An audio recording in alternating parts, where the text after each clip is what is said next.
Guillet dans la mêlée.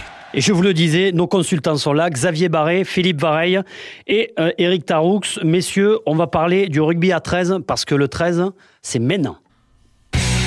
Guillet dans la mêlée. Rugby à 13. Les 13istes ont leur radio. Sud Radio. Allez Éric, on commence avec les quarts de finale de Coupe de France. Le championnat faisait effectivement relâche et laissait la place donc à la Coupe de France où on jouait les quarts de finale. Sur les 4 matchs prévus, 2 ont été purement et simplement reportés pour cause de mauvaises conditions météo. Il s'agit de Limoux, Toulouse et de Carcassonne, Villeneuve. Dans les autres matchs qui ont eu lieu, le tenant, les Ignans, est allé s'imposer sur le terrain de Montpellier 38-10. Et dans le derby catalan, l'équipe de Pia a battu l'Entente Saint-Estève 13 catalans sur le score de 20-4. L'ouverture de la Super League, Eric, s'est bien passée pour les Dragons. Oui, on le sentait venir, les Dragons avaient fait 2 gros matchs amicaux et ça a payé puisqu'ils ont allé s'imposer sur le terrain de Bradford 34-12. Je vous donne rapidement les autres résultats. Leeds a battu Hull Carrière 34-16. Victoire à l'extérieur de Wakefield sur le terrain synthétique de Witness 32-14. Victoire encore à l'extérieur des Saints de St. Helens qui sont allés s'imposer sur le terrain de Londres 34-24. Match nul entre UFC et Warrington 20 partout. Wigan a été battu sur sa pelouse par Huddersfield 20-16. Enfin, dans le match Salford-Castleford, c'est Castleford qui s'est imposé à Salford 24-10. Le match s'est joué sur un terrain complètement enneigé et c'est un arbitre français qui était au sifflet, Monsieur Thierry Alibert. Allez les gars, je vous propose d'accueillir notre invité, notre premier invité. Jean-Pierre Garouillet sera avec nous tout à l'heure. Pour l'instant, on parle du rugby à 13 dans Guillet dans la mêlée. Trent Robinson, l'entraîneur des Dragons catalans, est avec nous. Bonsoir Trent. Bonsoir. Alors Trent, une saison qui commence plutôt bien pour les Dragons. Première sortie, première victoire face à Bradford. Donc, est-ce que tu peux nous donner ton sentiment sur ce match ?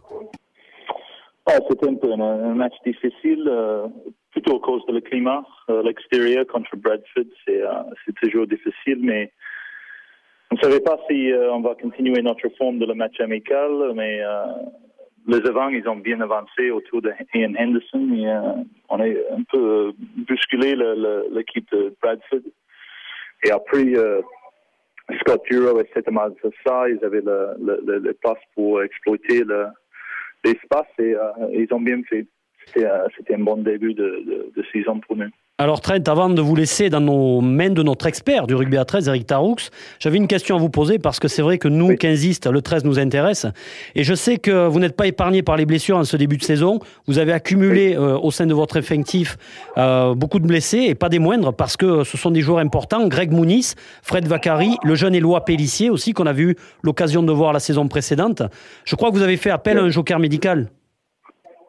Oui, on a appelé Ben Fisher, c'est un talonneur. C'est pas comme en Cairns où on est le talonneur qui pousse dans la mêlée, mais c'est encore un poste spécialiste. Et Ben Fisher il a déjà joué 160 matchs en Super League avec OKR et avec Eloi et Greg qui jouent talonneur pour nous et avec 2 blessures de 3 et 8 semaines. C'était important pour avoir un deuxième talonneur. Et Ben Fisher, il a fait son premier match, pris 7 jours, il a joué 50 minutes et il fait un bon match pour nous. Eric ? Oui, Trent Robinson, bonsoir. Bonsoir. Moi, j'ai envie de rentrer un petit peu dans les secrets des vestiaires. Quelles étaient les consignes en début de match pour battre cette équipe de Bradford ? Pour nous, c'est toujours rester dans notre style de jeu. On avait un style de jeu l'année dernière qui était plutôt... on a joué la main, on a écarté beaucoup, on a joué bien dans l'espace. Mais pendant l'inter-saison, on a voulu améliorer notre travail autour de la tenue. Et surtout en Angleterre, au début de saison, le climat n'était pas trop pour jouer la main. Et on est resté avec cette philosophie autour de la tenue et Henderson, avec les avants, ils ont vraiment travaillé dur autour de la tenue. On a marqué le premier 3 essais dans cette façon. Et c'était plutôt bien pour nous, le travail qu'on a fait pendant l'inter-saison. D'accord. Trent Robinson, votre président Bernard Gouache vous a fait 2 cadeaux absolument monstrueux en recrutant des joueurs de classe mondiale, Louis Anderson et Leon Price. J'imagine qu'il vous a fixé des objectifs très élevés. Un titre est-il envisageable cette année pour les Dragons? Ouais, je pense que c'est un peu trop tôt pour parler de titre. C'est un match. On est un effectif l'année dernière qui a fini 6e. On était content de la saison qu'on a fait. On a recruté 2 grands joueurs de classe mondiale et il faut qu'on progresse encore dans notre jeu. On est dans une compétition avec une carte énorme entre le premier et le dernier dans notre compétition. On est les top 4 équipes qui sont un peu élevées au niveau de les autres. Mais nous, on est un esprit pour battre les équipes de top 4. On est battu 3-4 l'année dernière, surtout contre Wigan à la maison à l'extérieur, Warrington aussi. Mais on a encore les choses à faire pour rattraper le top 4 à la fin de la saison. Mais ça, c'est un but pour nous, mais j'espère qu'on peut progresser pour avoir une chance à finir autour d'eux à la fin de l'année. Alors justement, Trent, vous parlez de progression. Vous avez côtoyé le haut niveau en Australie. Quel regard portez-vous sur le club des Dragons catalans et plus largement sur le rugby à 13 français? La progression de les Dragons catalans depuis c'est la 7e année cette année. On a eu le club de l'année dernière.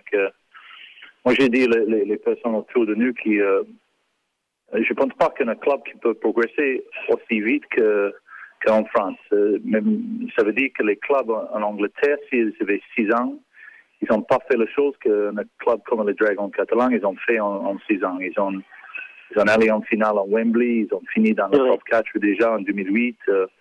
On a fait la bonne saison, ils ont construit un stade magnifique. La progression qu'ils ont fait autour de Bernard Gouache, c'est impressionnant, même de notre vue d'Australie aussi. Alors, qu'est-ce qui manque? Quel est le petit détail, le petit plus qui manque aux Dragons pour franchir définitivement une étape? Il y a plusieurs choses.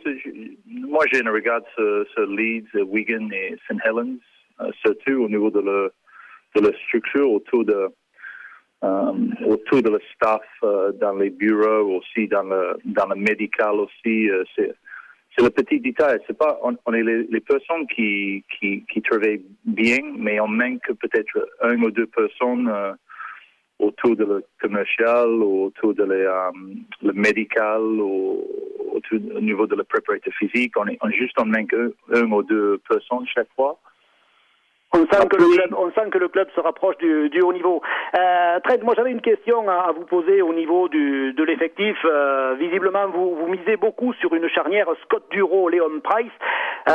Dimanche à Bradford, Leon Price était blessé. Tout le monde s'attendait à voir Thomas Bosc en numéro 6. Pourtant, il était à l'aile.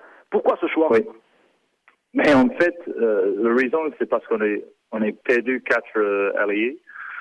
Et Thomas, elle est capable de jouer à l'aile et on n'avait pas une alliée de plus. Ça veut dire on est les joueurs comme ça ou Menzies qui peut jouer à 6 aussi. Mais si je mets Thomas à 6, qui était le choix naturel, on n'avait pas un allié à mettre sur le côté. Et ça, c'est simplement le choix qu'on a fait. Trent, alors on va avoir un impératif qui est la publicité. On a fait pas mal le tour de la question. On avait un petit clin d'œil à te faire. On sait que c'est une Française qui t'a décidé à rester ici, chez nous, en France. Ouais. Et on voulait lui faire un petit clin d'œil à Madame Robinson.